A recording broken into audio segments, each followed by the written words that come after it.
अस्सलामुअलैकुम। काबली पलाव बिला मुगालबा राइटर ज़फ़र महराज और डायरेक्टर काशिफ निसार का एक मास्टरपीस है। बहुत खूबसूरत कहानी है, बहुत दिलचस्प ड्रामा है और बेहतरीन अदाकारी है। पहली 8 किस्तों का रिव्यू मैं 8 सितंबर को पेश कर चुकी हूँ। 9 से 17 किस्तों तक कहानी बहुत आगे बढ़ चुकी है। इसमें बहुत से उतार चढ़ाव आ चुके हैं। हाजी मुश्ताक बारबीना के साथ पिंडी में काबली पलाव बेचते हैं। वहाँ मालिक मकान की बेटी हाजरा चुपके उनकी वीडियोस बनाती है अपने फ़ायदे के लिए। बारबीना को फेसबुक से बहुत शोहरत दिलवाती है और काबली पलाव की खूब बिक्री होती है, जो कि ये सब हाजी साहब को अच्छा नहीं लगता। उधर हाजरा का शौहर असद हाजी साहब को सब कुछ बता देता है कि हाजरा ये क्यों कर रही है और इसमें इसका क्या मकसद है, अपना फ़ायदा है। यानी हाजी साहब एक कपड़े की दुकान पे काम करना शुरू कर देते हैं। हाजरा की वीडियो वायरल होते ही हाजी मुश्ताक के घर वालों को पता चल जाता है कि वो कहाँ पर हैं। उनके भाई चौधरी क़यूम और ठरकी गफ़ार उन्हें लेने के लिए पिंडी पहुँच जाते हैं, क्योंकि उस मोहल्ले के SHO ने पुरानी दुश्मनी की वजह से हाजी मुश्ताक की बहनोई को गाड़ी में असला बगैर लाइसेंस रखने के झूठे इल्ज़ाम में गिरफ़्तार कर लिया था और उन पर काफ़ी तशद्दुद भी कर रहा था। हाजी साहब के घर वालों का ख्याल था कि शायद ये सब शमीम के कहने पर हुआ है, जो कि हाजी साहब की बचपन की दोस्त थी और उनके इश्क में गिरफ़्तार थी, और इस तरह वो चाहते थे कि हाजी साहब आएँ, शमीम से बात करें और बहनोई को छुड़वा दें। हाजी साहब पहले तो बहुत हैरान होते हैं, फिर वो बनावटी इनकार करते हैं। अंदर जाके बारबीना को चाय बनाने का कहते हैं कि इतने में गफ़ार के भड़काने में चौधरी क़यूम घर से निकल जाते हैं और वहाँ पिंडी में यानी हाजी साहब के घर से निकलते ही मायूसी के आलम में जब सड़क क्रॉस करते हैं तो एक हादसे का शिकार हो जाते हैं और गाड़ी से टकरा कर इंतकाल कर जाते हैं। हाजी मुश्ताक और बारबीना जनाजा लेकर पंजाब आ रहे हैं। उधर उसका पहला शौहर बारान 3 साल दुश्मनों की कैद में अज़ियतें उठाकर वापस लौटा है और बारबीना को ढूंढता हुआ हाजी साहब के भाई चौधरी क़यूम की दुकान पर मज़दक के नाम से मुलाजिम हो गया है और उनके घरेलू कामों को भी संभाल लिया है। वैसे यहाँ थोड़ी सी हैरत होती है कि जवान बेटियों वाले घर में एक जवान नौकर को कैसे रख लिया गया, और बाद में जैसा कि आपने देखा होगा हाजी साहब उसको घर में रहने के लिए भी जगह दे देते हैं। ये बात कुछ अच्छी नहीं लग रही, कुछ यानी मुनासिब नहीं है हमारे कल्चर के लिहाज से। खैर, अब पूरा ख़ानदान बारबीना को चौधरी क़यूम की मौत का ज़िम्मेदार समझता है और कि हाजी साहब ना उसको लेकर जाते और ना ही चौधरी क़यूम ने लेने पिंडी आते और उनका इंतकाल होता। यहाँ हैरत है कि हाजी साहब इतने नादान क्यों हैं। वो अपने घर वालों को क्यों नहीं बता देते कि सब उन्होंने अपनी बहन की शादी बचाने के लिए किया था, क्योंकि अगर बारबीना उनके ठरकी बहनोई गफ़ार की नज़रों के सामने रहती तो वो उनकी बहन को कभी भी वापस घर ना लाता। और ना ही वो गफ़ार से पूछते हैं कि उसने गाड़ी कैसे ली, और फिर उसके बाद उसे घर मुकम्मल करने के लिए 3 लाख भी पकड़ा देते हैं। समझ नहीं आता कि हाजी साहब इतनी दुनिया देखने के बाद और काफ़ी अरसे तक कपड़ों का कारोबार करने के बाद उन्हें ये समझ क्यों नहीं आई कि वो उन्हें अपने ख़ानदान वालों को बताना चाहिए था, ताकि वो बारबीना से नफ़रत न करते और बेरुखी से न पेश आते। गफ़ार पर अभी भी बारबीना का भूत सवार है। वो हाजी साहब और बारबीना के पंजाब वापस आने के बाद उन्हीं के घर पे डेरे जमा लेता है और एक रोज़ बारबीना के साथ दस्तराजी की कोशिश करता है, लेकिन ऐन वक्त पर मज़दक यानी बारबीना का पहला शौहर बारान आकर गफ़ार की खूब पिटाई करता है। फिर आयशा के कहने पर, यानी आयशा जो उनकी भतीजी है, उसके कहने पर ख़ुद बारबीना की भी यही ख्वाहिश थी। हाजी साहब उसे वापस पिंडी भेज देते हैं। बारबीना बहुत परेशान थी।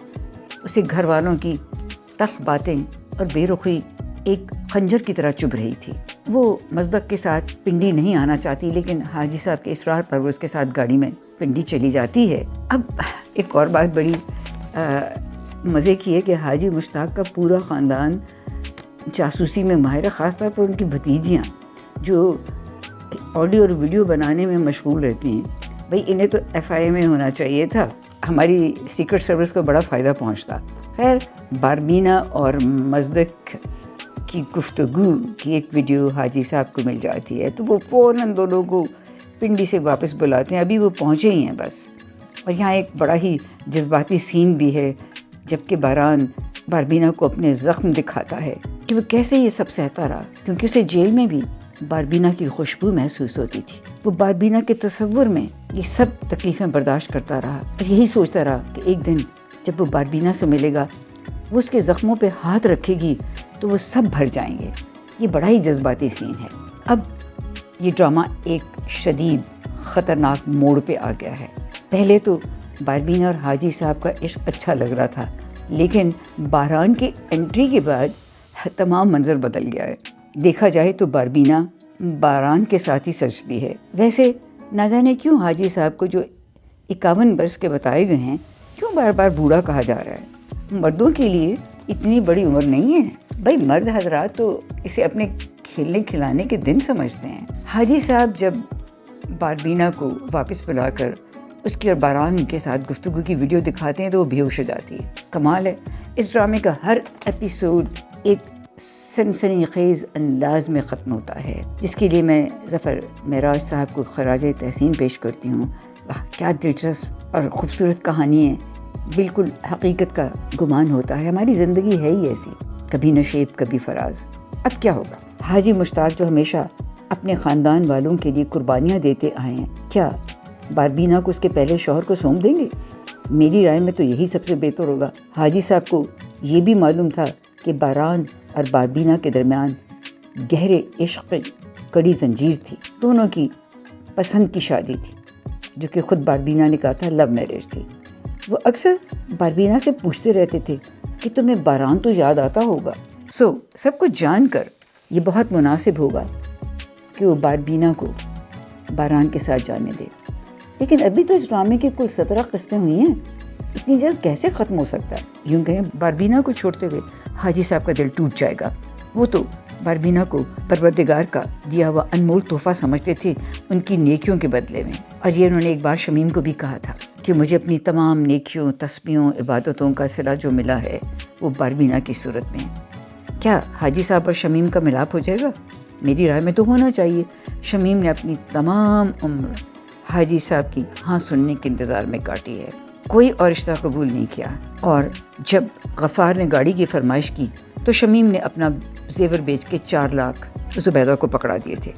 یہاں نادیہ افغان کی باکمال اداکاری کا ذکر لازم ہے۔ وہ ایک منجھی ہوئی اداکارہ ہیں، ہر واہ، جس طرح انہوں نے SHO کی جوتوں کے ساتھ دھلائی کی ہے تو بس مزہ آ گیا۔ اس پر انہیں بھرپور داد ملنی چاہیے۔ بہت ہی نیچرل اداکارہ ہیں اور بہت خوبصورت انداز سے اپنے چہرے کے تاثرات سے جملے ادا کرتی ہیں۔ عبداللہ فرت اللہ جنہوں نے باربینا کے شوہر باران کا رول ادا کیا ہے، وہ تو بالکل اپنے شکل و صورت سے افغانی لگتے ہیں۔ وہ اس رول میں بہت سجے ہیں، بہت اچھے اداکار ہیں، اور انہوں نے اپنے چہرے کے تاثرات سے یہ ثابت کر دیا ہے کہ وہ ہر قسم کا رول ادا کر سکتے ہیں۔ اپنی اذیتوں کا شمار کرتے ہوئے انہوں نے جملوں کی بجائے اپنی آنکھوں، اپنے چہرے کے تاثرات سے اظہار کیا ہے۔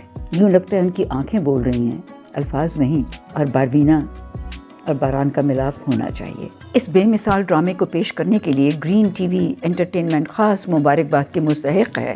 ایک اور بات قابل ذکر ہے کہ 11 نومبر سے یہ ڈرامہ انڈیا کے زندگی زی ٹی وی پہ بھی نشر ہوگا، یعنی ٹیلی کاسٹ ہوگا۔ یہ ہمارے پاکستانی ڈراموں کے لیے سنہرا باب ہے۔ History is made. اس ڈرامے کو ضرور دیکھیے گا۔ آپ سے اجازت دوں گی، اگلے پروگرام تک کے لیے ہمارے چینل کو لائک، سبسکرائب اور شیئر ضرور کیجیے گا، کیونکہ یہ آپ ہی کے لیے ہے۔ ہمیں آپ کے کامنٹس کا انتظار رہے گا۔ اللہ حافظ۔